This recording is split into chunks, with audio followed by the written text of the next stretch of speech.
Son décès est brutal. L'élu LR Nicolas Florian, maire de Bordeaux de 2019 à 2020 et présenté à l'époque comme le dauphin d'Alain Juppé, est mort de dimanche 26 janvier à 55 ans dans un hôpital de la ville. Il a fait un AVC assez massif vendredi en se rendant au bureau et a été hospitalisé au CHUP Legrain. A précisé à l'AFP une source proche de l'ancien maire, précisant que le décès était survenu en fin de matinée ce dimanche. Figure de la politique locale, Nicolas Florian avait été propulsé dans le fauteuil de maire après le départ surprise vers le Conseil constitutionnel de son mentor Alain Juppé. Maire de Bordeaux pendant 22 ans, qu'il avait désigné comme son héritier.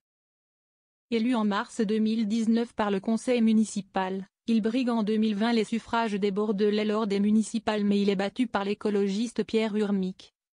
En dépit d'une alliance au second tour avec le camp macroniste conduit par Thomas Cazenave. Nicolas Florian était, depuis, l'une des principales figures de l'opposition municipale et appelait, en vue des municipales de 2026, à reconduire cette alliance entre les Républicains et Renaissance dès le premier tour. Proche de Valérie Pécresse. Lot-et-Garonnais de naissance mais bordelais depuis l'enfance, diplômé en droit des affaires. Il s'était fait les dents en politique en enchaînant les fonctions locales, d'abord comme assistant parlementaire d'un député RPR, puis à 25 ans comme élu à Villenave-d'Ornon en banlieue bordelaise. Après des mandats à la métropole, au département, à la région, il était devenu l'adjoint aux finances, aux ressources humaines et à l'administration générale d'Alain Juppé.